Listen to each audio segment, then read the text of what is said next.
video, we will learn how to calculate next permutation of a given array of integers. So here is the question, that is we have to calculate the next permutation.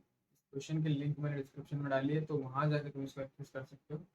बात करते हैं कि हमें इस question में करना क्या है। ठीक है, तो यहाँ पे कुछ इनपुट में तुम्हें अरे दे रखे हैं, इंटीजर्स का अरे रहेगा, उसकी तुमको नेक्स्ट परम्यूटेशन निकालनी है। नेक्स्ट परम्यूटेशन का मतलब है उसके डिक्शनरी में जब अगर हम उसको अरेंज करेंगे तो उसके जस्ट बाद में कौन सा अरे आएगा। ठीक है, फॉर एग्जाम्पल 1 2 3, तो इसके कितने परम्यूटेशन बन सकते हैं 1 2 3 के, पहले अपन वो देख लेते हैं। ठीक है, तो 1 2 3 के पहले बन सकते हैं, 1 से सारे परम्यूटेशन बनाऊंगा अगर तो 1 2 3, फिर 1 3 2, ठीक है, फिर 2 आगे आ जाएगा, फिर 2 1 3,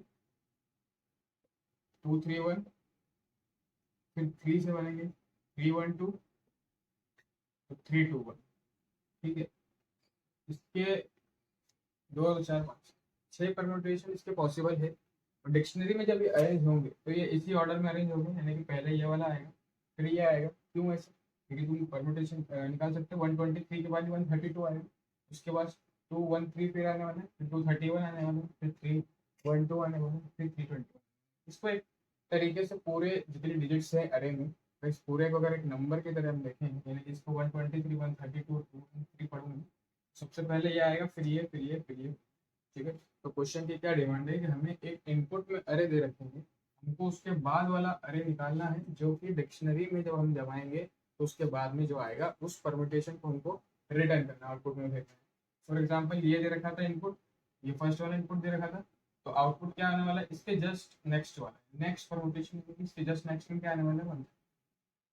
ठीक है, अब इसमें एक केस है कि अगर सपोज तुमको 3 2 1 दे दिया, लेकिन लास्ट परम्यूटेशन दे दी है ना, अगर तुमको 3 2 1 दे दिया, लास्ट परम्यूटेशन दे दी, तो लास्ट परम्यूटेशन दे दी अगर, तो तुमको इसके नेक्स्ट देना है, तो इसके नेक्स्ट में तो कुछ है ही, तो सिंपली तुम क्या करोगे, अगर इसके नेक्स्ट में देना है ना, तो सिर्फ फर्स्ट वाला एलिमेंट वापस रिटर्न करो।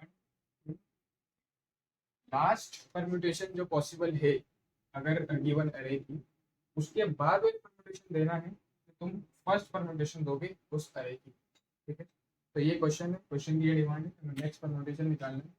ये मैंने दो केस ले रखे हैं, इन दोनों का मैंने बता रखा है। 3 2 1 था तो उसका 1 2 3 हो गया, 123 था तो उसका 132 हो गया। ठीक है, इसको एक होल एज द होल पढ़ोगे तो जल्दी समझ आएगा क्या नेक्स्ट परम्यूटेशन। ठीक है, अब हम देखते हैं इसको क्वेश्चन को कैसे अप्रोच करना है और कैसे कर सकते हैं। ठीक है, तो अगर ब्रूट फोर्स अप्रोच की अगर मैं बात करूँ तो उसमें हम क्या कर सकते हैं, जैसा मैंने 1 2 3 में बताया था, उसके 6 परम्यूटेशन पॉसिबल थे।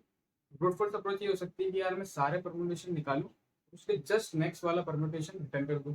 ठीक है, उसकी टाइम कॉम्प्लेक्सिटी बहुत ज़्यादा हो जाएगी क्योंकि तुमको सारे परम्यूटेशन निकालने पड़ेंगे, उसके बाद तो उसका नेक्स्ट वाला रिटर्न करोगे। लेकिन अगर इसमें कुछ चीज़ अगर अपन ऑब्जर्व करें, ठीक है, मैंने एक एग्जाम्पल लिया ऑलरेडी, इसमें अपन कुछ चीज़ें ऑब्जर्वेशन से अगर कुछ चीज़ें हम नोटिस करेंगे, ठीक है, तो ये आसान हो जाएगा, यानी कि इतना हमको नहीं करना पड़ेगा, उसका टाइम कॉम्प्लेक्सिटी को अपन रिड्यूस कर लेंगे और ना हमको सारे परम्यूटेशंस निकालने पड़ेंगे। स्टेप इसका अपन एक ऑप्टिमाइज्ड अप्रोच डिस्कस कर लेते हैं कि क्या इसको ऑप्टिमाइज कैसे कर सकते हैं, है ना।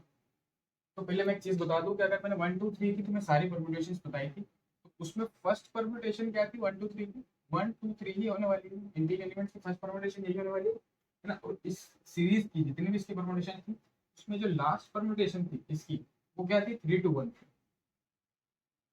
ठीक है, 3 2 1 के बाद इसका कोई परम्यूटेशन पॉसिबल नहीं है। ठीक है, तो हमें इससे क्या पता लग रहा है कि जो फर्स्ट परम्यूटेशन है वो इंक्रीजिंग ऑर्डर में सॉर्टेड होगी, लास्ट परम्यूटेशन डिक्रीजिंग ऑर्डर में सॉर्टेड है ना। ये इंक्रीजिंग ऑर्डर में सॉर्टेड है, ये डिक्रीजिंग ऑर्डर में सॉर्टेड है। ठीक है, तो अगर डिक्रीजिंग ऑर्डर में सॉर्टेड है तो इसके बाद इसकी कोई परम्यूटेशन पॉसिबल नहीं है, ये बात ध्यान है। चलो, अब अगर अपन देखें क्वेश्चन को, देखें वापस, मैंने एक एग्जाम्पल ले रखा है 1 3 2 4, है ना। अगर हमें जस्ट नेक्स्ट परम्यूटेशन निकालनी है तो हम कोशिश करेंगे कि लास्ट से कुछ डिजिट्स को चेंज करें, हम आगे के अरे को ना छेड़े, उसको कोई परेशानी ना आए, सिर्फ लास्ट हम कुछ एलिमेंट्स को चेंज करें जिससे हमारी नेक्स्ट परम्यूटेशन निकल जाए। ठीक है, तो लास्ट से करना है तो अब एक एलिमेंट को तो चेंज कर नहीं सकते। ठीक है, तो मैं दो दो पहले दो का ग्रुप बना रहा हूँ, उसके बाद फिर 3 का ग्रुप बनाएंगे, हम आगे बढ़ते जाएंगे, देखेंगे इसके बाद की परम्यूटेशन पॉसिबल है। ठीक है, तो मैं पहले 2 का ग्रुप, 1 और 4 का जो ग्रुप बन रहा है, ये 4 1 का ग्रुप बन रहा है। ठीक है, अब 4 1 की कितनी परम्यूटेशन हो सकते हैं अगर मैं लिखूँ, तो एक 1 4 हो सकती है और एक 4 1। 4 1 एक डिक्रीजिंग ऑर्डर में सॉर्टेड है, तो ये लास्ट परम्यूटेशन होगी 1 और 4 इन दोनों की सीरीज का, तो इसके बाद कोई परमुटेशन है नहीं, तो हम इसको चेंज नहीं कर सकते, ठीक है। तो ये 4 1 यहीं पे 4 1 ही रहेगा, ठीक है। लेकिन अब अपन क्या करते हैं, आगे चलते हैं।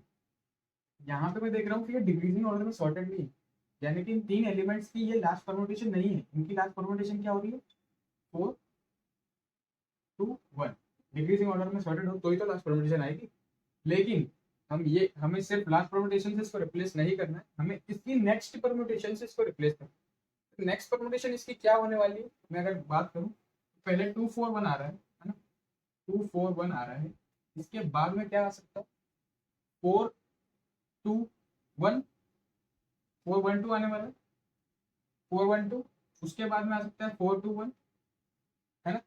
तो ये लास्ट परमुटेशन यहाँ पे मिलती है, ठीक है। तो मेरे को ना क्या करना पड़ेगा कि जैसे मेरे को 3 डिजिट में मेरे को पता पड़ रहा है कि इसकी नेक्स्ट परमुटेशन पॉसिबल है 4 1 2 है, तो मैं सिर्फ इन 3 डिजिट्स को इन 3 से रिप्लेस कर दूं, यानी कि 2 4 1 को मैं लिख दूं 4 1 2, और बाकी का अरे एज इट इज रखना, ठीक है। तो ये हमारा रिक्वायर्ड आंसर होने, ठीक है। तो इसकी क्या इंटेंशन है कि पीछे से चेक करते जाए, अगर एलिमेंट्स हमें डिक्रीजिंग ऑर्डर में मिल रहे हैं, डिक्रीजिंग ऑर्डर में मिल रहे हैं, तो हम उनका कुछ चेंज नहीं कर सकते। लेकिन कहीं पे भी कोई एलिमेंट आ रहा है तो उसकी नेक्स्ट परमुटेशन पॉसिबल है ना, तो हम उसकी जस्ट नेक्स्ट परमुटेशन से उसको रिप्लेस कर देंगे और बाकी के अरे को एज इट इज रखेंगे, ठीक है। ये तो इसकी इंटेंशन हो गई। अब इसकी एल्गोरिदम है, मैं एल्गोरिदम डिस्कस कर लेता हूँ। क्या इसकी एल्गो है, इंट्यूशन यही है, मतलब इसी से इंटरव्यू अगर तुम समझाओगे तो तुम यही समझाना, पहले इंट्यूशन बताना, उसके बाद में एल्गो बताओगे तो ज्यादा अच्छा है। बहुत सारी वीडियो में मैंने देखा कि एल्गोरिदम बताइए, सिर्फ इंट्यूशन बताइए नहीं कैसे हो रहा है ना। चल देखते हैं। तो इसकी कुछ स्टेप्स है। फर्स्ट स्टेप ये है, फर्स्ट स्टेप ये है कि मैं लास्ट से अरे को ट्रेवर्स करूँ, ठीक है। लास्ट से ट्रेवर्स करूँ, तो लास्ट से ट्रेवर्स करने के बाद मैं ये देखूँ कि ए आर अरे ऑफ आई, कहाँ पे मेरा अरे ऑफ आई ग्रेटर देन है अरे ऑफ आई, ठीक है। ये क्यों करा मैं बता देता हूँ फिर से। मैंने जैसे बताया था ना, अभी 4 1 आ रहा है, 2 को पिक किया था, तो ये तो लास्ट परमुटेशन थी, तो इसके बाद कोई पॉसिबल नहीं थी, इसलिए इन 2 डिजिट्स में मैं कोई चेंज नहीं कर पाया। लेकिन मेरे पास 3 एलिमेंट जैसे ही आए, तुम देखोगे कि इसके बाद तो ये डिक्रीजिंग ऑर्डर में सॉर्टेड है, लेकिन ये 4 से यहाँ पे लेस देन हो रहा है, यहाँ पे हमारी सीरीज टूट रही है, ठीक है। यहाँ पे ब्रेक हो रही है, तो मैं यहाँ तक जा रहा हूँ, ठीक है। पीछे से मैं ट्रेवर्स कर रहा हूँ, तो मैं देख रहा हूँ अरे ऑफ आई, अरे ऑफ 4 ग्रेटर देन आ रहा है आई माइनस 1, यानी कि 2 से बड़ा आ रहा है, ठीक है। ये बड़ा आ रहा है, ठीक है। तो मैंने क्या करा, यहाँ पे मैंने आई स्टोर करा दिया, जे वेरिएबल में आई स्टोर करा के ब्रेक कर दिया। ध्यान से सुनना, ये फर्स्ट स्टेप होगी। सेकंड स्टेप इसकी क्या होने वाली है, जैसे ही मैंने जे इक्वल्स टू आई स्टोर कराया, तो मैंने क्या देखा, आई मेरा अभी यहाँ पे, क्योंकि ए R of I is greater than A R of I minus 1, ठीक है। तो जे इक्वल्स टू मैंने सॉरी यहाँ पे आई माइनस 1 स्टोर करा दिया, ताकि हम सिर्फ 2 का ही इंडेक्स यहाँ पे स्टोर कराएं, है ना। मैंने ये 2 का इंडेक्स जे में स्टोर करा, ठीक है। इसकी नेक्स्ट स्टेप ये होने वाली है कि हम क्या करें, फिर से प्रीवियस लास्ट से ट्रेवर्स करें, इस अरे को फिर से लास्ट से ट्रेवर्स करें, 2 का जस्ट ग्रेटर एलिमेंट जो लास्ट से मिले, ठीक है। जस्ट ग्रेटर नहीं, जो लास्ट से ट्रेवर्स करने पे जो पहला ग्रेटर एलिमेंट मिले 2 का, ठीक है, वो हम ले लें। यानी कि पीछे से मैं ट्रेवर्स करूं, है ना, traversing, ट्रेवर्स from back end get first greater element of यार ऑफ जे। मैंने यहाँ पे जे क्यों लिखा, क्योंकि जे में मैंने इसका इंडेक्स स्टोर करा रखा है ना। तो यहाँ पीछे से मैं ट्रेवर्स करूँ, यानी यहाँ 1 से ट्रेवर्स करूँ और देखूँ कि 2 से बड़ा कौन सा पहला एलिमेंट मिल रहा है, ठीक है। तो 2 से बड़ा ये 1 है कि नहीं, है 4 है, 2 से बड़ा है। तो मैं यहाँ पे सिंपली क्या कर दूँ, अभी मेरा जे यहाँ पे है ना। अभी मैं फिर यहाँ पे मैं के में इसका इंडेक्स लूँ, इसका इंडेक्स मैं लिया के में, मैं स्वैप कर दूँ, स्वैप कर दूँ, ध्यान से देखूँ, अरे ऑफ जे को और अरे ऑफ के, ये मेरी स्टेप हो गई थर्ड स्टेप, ठीक है। Travel from back end get first greater element of A R of J, उसका इंडेक्स हम के में स्टोर करा लेंगे, इंडेक्स इन के, ठीक है। फिर लास्ट में थर्ड की स्टेप आ रही है कि स्वैप कर दें ए आर ऑफ जे और ए आर ऑफ के को। तो अगर मैं इसकी बात करूं, ठीक है, तो जे तुम्हारा यहाँ है और के तुम्हारा यहाँ है, तो मैं इन दोनों को स्वैप कर दूं तो मेरा क्या बन रहा है, अरे 4, फिर यहाँ पे आ जाएगा 2, तो फिर आ जाएगा 1, है ना। अब इसके बाद सिर्फ एक लास्ट स्टेप बचती है, ठीक है, एक स्टेप और है बस। इसके बाद होती है हमारी फोर्थ स्टेप। फोर्थ स्टेप हमारी हो जाएगी, क्या करेंगे, रिवर्स, J+1 से लेके तो एंड,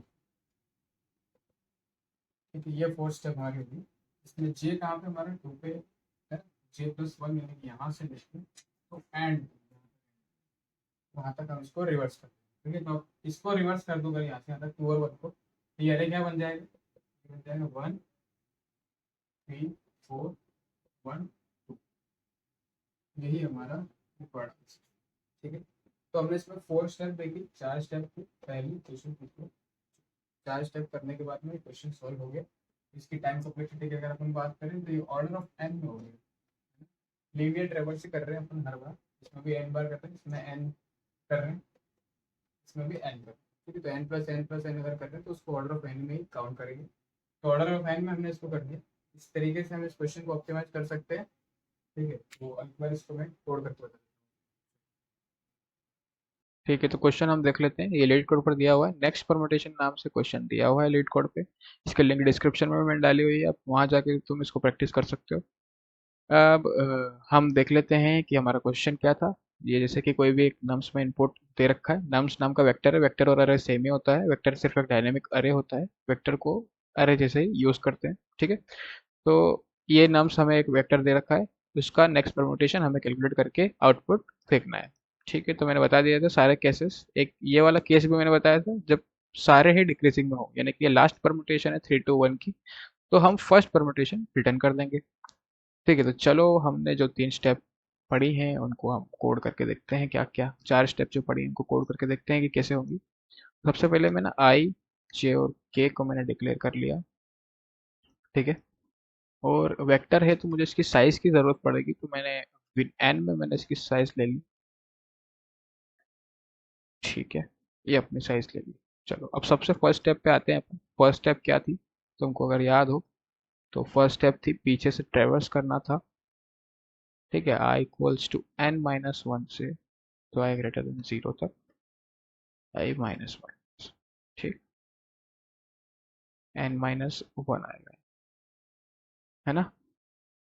फर्स्ट स्टेप पीछे से ट्रेवर्स करेंगे और हम क्या ढूंढेंगे कि अगर हमारा, ठीक है, nums of I greater than हो जाए नम्स ऑफ i-1 से, अगर वो ग्रेटर देन हो जाए nums of I greater than nums of i-1 हो जाए, तो सिंपली क्या करूँ मैं, जे में i-1 को स्टोर कर लें और यहाँ पे हमारा लूप ब्रेक करते हैं, ठीक है।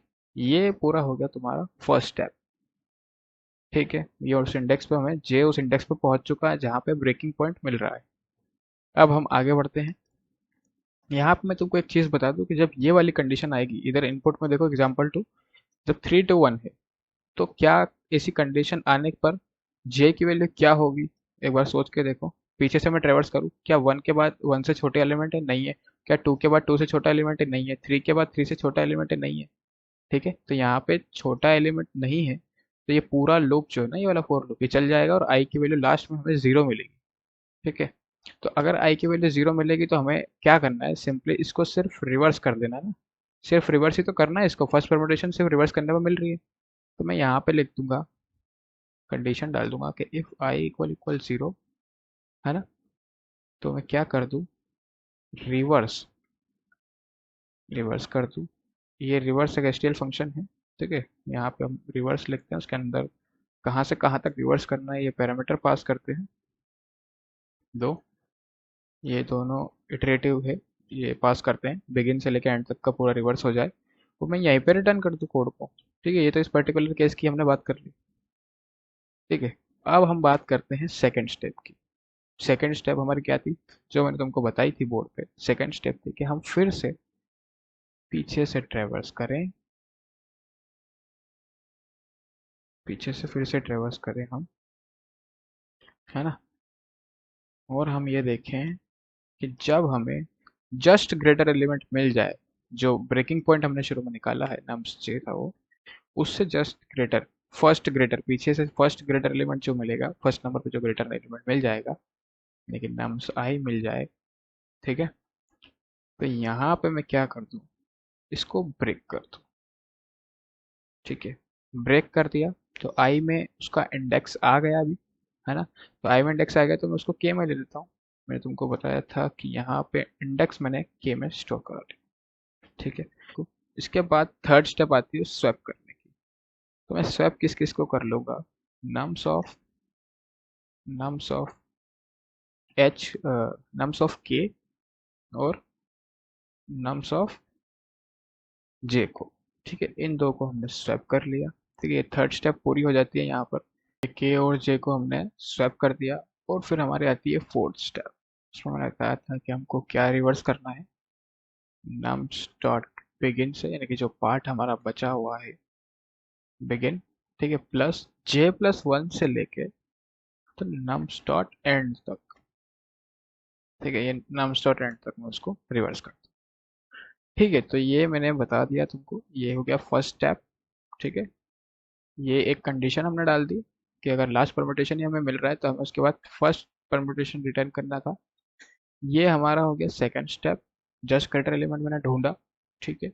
उसके बाद मैं उसको स्वैप करा। अब ये के वेरिएबल बनाने की ज़रूरत नहीं है वैसे तो, लेकिन मैंने तुमको अच्छे से कोड समझा पाऊँ इसलिए मैंने बनाया था। तो यहाँ पे मैं के को हटा सकता हूँ, यहाँ पे डायरेक्ट आई सी लिख सकता हूँ, है ना। और उसके बाद आता है रिवर्स, J+1 से लेके तो लास्ट तक हम इसको रिवर्स करते हैं, ठीक है। इसको अब हम रन कर लेते हैं। तो ये आ गया एक्सेप्टेड, ठीक है। तो इस तरीके से हम इस क्वेश्चन को अप्रोच कर सकते हैं, इसको हम सॉल्व कर सकते हैं। आई होप कि तुमको इसका इंट्यूशन समझ आ गया हो, इसको कैसे करना है।